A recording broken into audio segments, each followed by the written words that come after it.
page turners, and welcome back to the channel. I'm Matthew, the man with a hat who reads, and this is the How We Rate Our Books tag.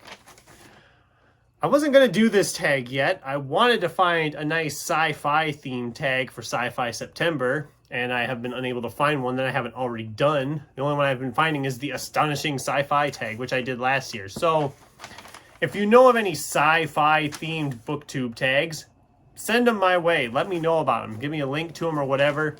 Otherwise, I might even try to make my own and see if I can get one wrote up for that. Because I have some ideas, but not sure if I'll get it done in time for Sci-Fi September this year anymore. So we'll see what happens. If you find one, send it my way.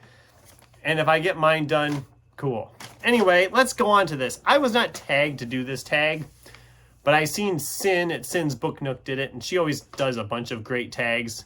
And I thought, I'm going to do that. Why not? It sounds like a fun tag. Let's not waste any more time. Let's dive into the prompts. How often do you DNF and what makes you DNF? Well, if you watch the channel regularly, you know I'm not a huge DNFer. I haven't DNF'd a book for a long time. Or at least I hadn't until last month when I just... Usually, if I'm going to DNF a book, it's because I am having just no luck connecting with it. I don't care about the characters. I don't care about the setting, the plot. None of it's connecting with me, and I just don't want to put myself through it anymore. Usually, I'm willing to give books a chance all the way to the end. And then I can make a fair assessment on it. Having DNF'd this book a month ago, though, I'm also of the mind maybe I should do that more often. If a book's not working for me, just give it up.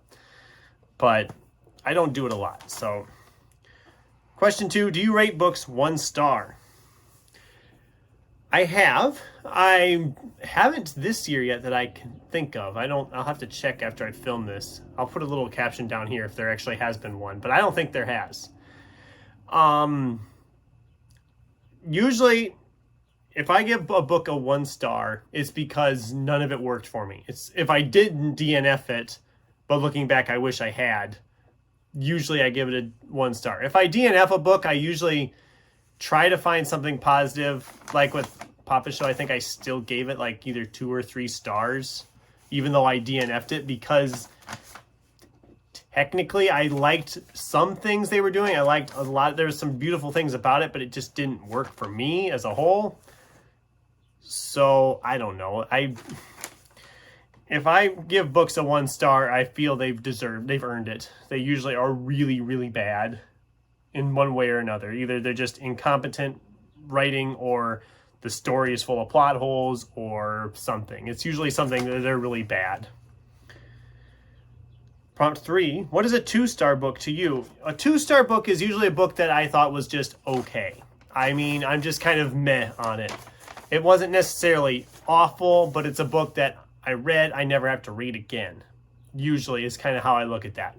If I give it 2 stars, it means, okay, it wasn't terrible, but it wasn't really great either, and I will most likely not hold on to it. Prompt 4, is a 3-star book a good book for you? Again, this kind of depends. I kind of go by the Goodreads scale on it. Was 1 star was did not like it, 2 is it's okay, 3 stars is liked it, 4 stars is really liked it, 5 stars it was amazing. So 3 stars it says liked it. I mean, it kind of sums it up. I liked it. If I give a book 3 stars, most likely I enjoyed it enough that I would read it again, but in some cases I wouldn't read it again. It kind of depends on the book and what my reasonings go into it. I mean, so I have some 3-star books that I will not let go of because I enjoyed them a lot more than others. I mean, especially if it comes to like a series or an author you've read before. If you get a 3-star book from somebody who's typically turning out 5 stars to you, you're going to be more disappointed than someone who has a steady train of 3 stars that you've enjoyed. You know, it's weird. Is that an answer? I don't even know if that was an answer or not, but... Question 5, what do 4 stars mean to you? Like I said, I look at 4 stars like, okay, it's not an amazing, perfect book, but it's really enjoyable. I really liked it. I would read it again. I would enjoy it just as much on a reread. Yeah. Question 6, do you ever do half-star ratings? I usually don't, just because, like I said, Goodreads doesn't really offer that option. So usually I just kind of round it up to the nearest whole star, unless we're dealing with 5 stars, in which case I usually won't round up. If I'm at above 4, I round it back to 4. I very rarely will round them up to 5, because 5 is the top. Question 7, do you rate books 5 stars often? What do 5-star books do to make them rate that high? A 5-star book for me just has to essentially hit all the boxes. The characters have to be great. The setting or plot or premise or whatever has to be great. I have to enjoy myself while I'm reading it.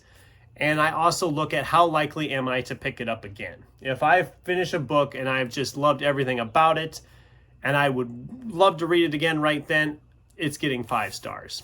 And that's just how I do it. As to how often I do it, it depends on the books I'm reading. If the book, I mean, I'm not somebody who hands out a 5-star score to every book under the sun. I don't do that, because that's crazy.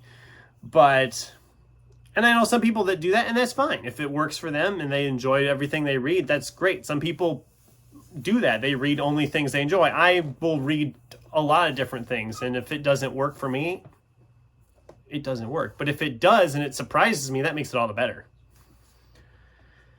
Question 8, has your rating of books changed over the years? Do you mean like how do they mean that? Do they mean like my process of how I rate things, or just like a book I gave a score to, did I change the score later?